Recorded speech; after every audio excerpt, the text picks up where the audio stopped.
32 anos atrás, nesta data, Cristiane e eu estávamos selando o nosso casamento, a nossa união, trocando votos um com o outro diante de Deus.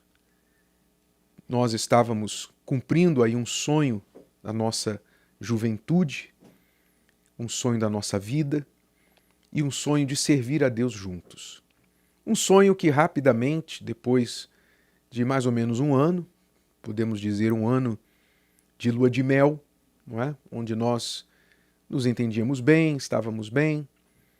Daí então começaram os problemas, os desentendimentos. Os nossos espíritos não batiam, não é? Nós concordávamos sobre muitas coisas, mas algumas coisas nós tínhamos espíritos bem diferentes, bem reticentes, bem resistentes um ao outro. E isso se perdurou por 12 anos, quase acabando com o nosso casamento. E eu estava refletindo, como é que nós conseguimos superar? Não é? Qual foi o, eu não posso dizer segredo, mas para alguns talvez seja um segredo, mas qual foi o caminho que nós buscamos para superar os problemas do nosso casamento? E permanecermos juntos e bem casados, 32 anos, e melhores do que nunca, não é? Porque, como nós temos ensinado, um casamento bom, um casamento segundo as orientações de Deus, ele melhora com o tempo, ele não piora. O mundo diz para as pessoas, como é que você aguenta ficar com a mesma pessoa tanto tempo, não enjoa, não cansa, você não tem desejo de ter uma variedade, outras pessoas. Não, a gente não cansa. Quando o casamento é bom, a gente cansou. Nos 12 anos ela cansou de mim, né? E eu estava cansado dela também. Porque o casamento era ruim, o casamento era mau. Então é natural que você canse de uma coisa ruim. Então quando as pessoas aí fora dizem, você não cansa, é porque o casamento normalmente que elas estão referindo, ou o único tipo de casamento que elas conhecem, é o casamento ruim. E uma coisa ruim cansa de fato, né? Vai degradando, vai deteriorando. Mas quando é bom, ele vai melhorando com o tempo. E pra gente tem sido assim há 20 anos. Né? Desses 32, os últimos 20 tem sido assim, melhorando com o tempo. Então, se uma coisa nós podemos dizer que nos ajudou a vencer aquele problema crônico que se repetia no nosso casamento, foi que nós optamos em fazer o certo acima da nossa vontade. Optamos em acertar em vez de continuar errando, ainda que aquilo que nós errávamos e fazíamos que era errado, em um primeiro momento não pensávamos que era errado. É como diz o texto sagrado, que fala do espírito do erro. A Bíblia fala do espírito do erro. O que é o espírito do erro? O espírito do erro é um pensamento que conduz a pessoa ao erro. Mesmo ela, sabendo ou não sabendo, ela vai errar. Se ela sabe que ela está errando, ela continua errando. Ou então ela erra sem saber que está errando, porque o espírito do erro a conduz a isso.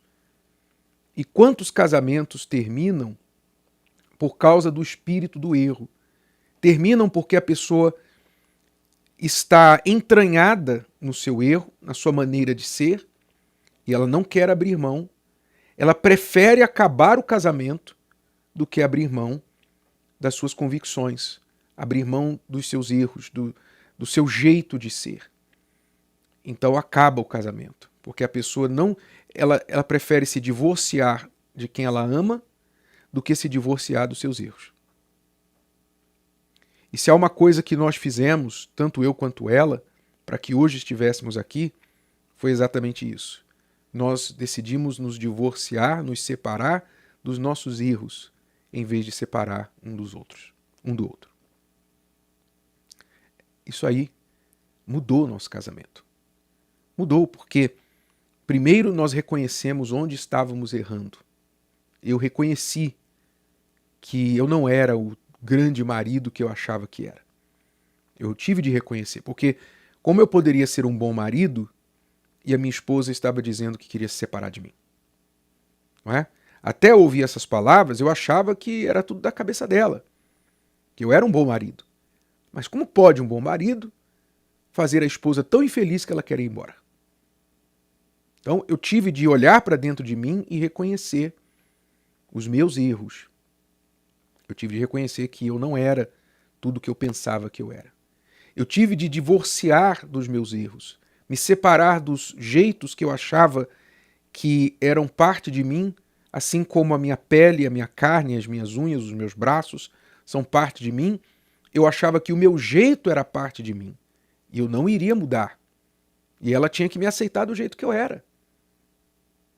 Eu achava isso. E isso é muito convincente. Eu acreditei nisso por 12 anos. É muito convincente você dizer, eu sou assim. Eu sou assim. Mas a gente não usa esta mentalidade, este raciocínio para outras áreas. Você, na vida profissional, você, para se manter no mercado de trabalho, para você se manter como um empresário, seja qual for a sua área de atuação, você não pode permanecer igual, você tem que melhorar. E se tem alguma coisa ruim a seu respeito e o teu patrão, os teus clientes, os teus funcionários te dão um feedback dizendo que não gostam daquilo, e às vezes esse feedback vem com uma demissão, vem com a perda de clientes, vem de uma forma não muito amigável, mas vem, a vida te dá o feedback. Você então faz o quê? Para se manter sobrevivendo no trabalho, no mercado de trabalho, você muda, você tem que mudar o teu jeito. Senão você não sobrevive, você tem que se adaptar. Mas no casamento a gente acha que o outro tem que aceitar tudo que a gente é, tudo que a gente faz e que a gente não tem que mudar absolutamente nada. A gente muda para o patrão, a gente muda para o vizinho, a gente muda para a sociedade, a gente muda para o cliente, mas não muda para o cônjuge. Não muda para o cônjuge. Então, eu entendi que eu não precisava estar casado com o meu jeito. Eu preferia estar casado com a Cristiane e divorciado do meu jeito do que o contrário.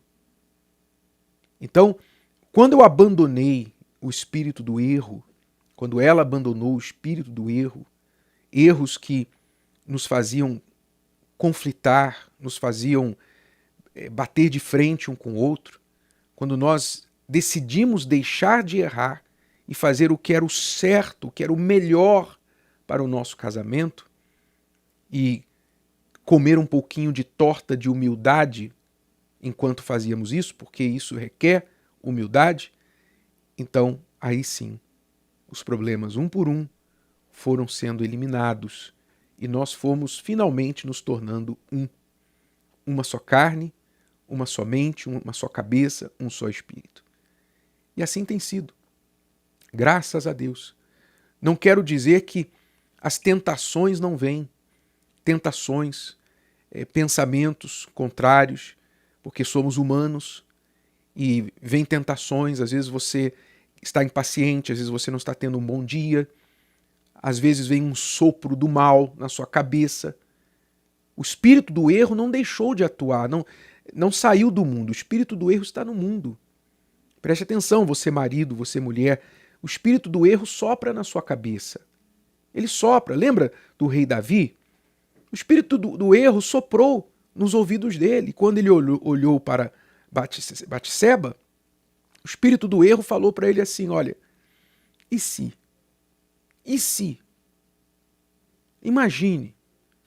O espírito do erro falou com ele uma vez, duas vezes, deve ter falado muitas vezes, até que ele finalmente sucumbiu ao seu desejo e cometeu o adultério. E que desgraça ele trouxe para a sua vida, para sua família e para Israel por causa daquele erro.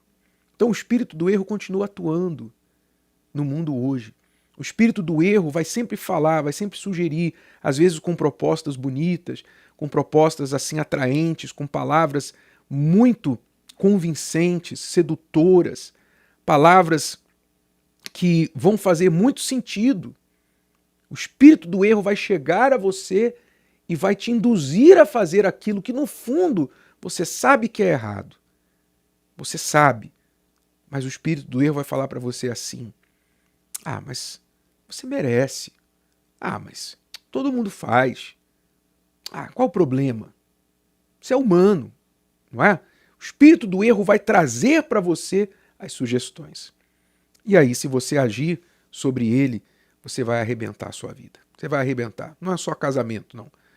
Você vai arrebentar a sua vida. E na pior situação, pior de tudo, é que você vai acabar com a sua alma. Pois esse espírito do erro vem para levar a sua alma para o lugar errado e não para o lugar certo, que é a presença de Deus e a eternidade com Ele.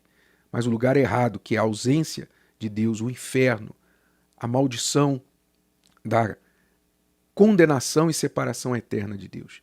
Então fique atento, seja para o seu casamento, seja para a sua vida financeira. Como regra geral, se você quer vencer na vida, resista o espírito do erro e priorize fazer o que é certo, acima do que você sente, acima do que você gosta. E assim as coisas vão dar mais certo para você. Se o vídeo de hoje te ajudou, você conhece alguém que vai ser ajudado por essa mensagem, passe adiante. E se você ainda não inscreveu aqui no canal, inscreva-se agora. Até a próxima.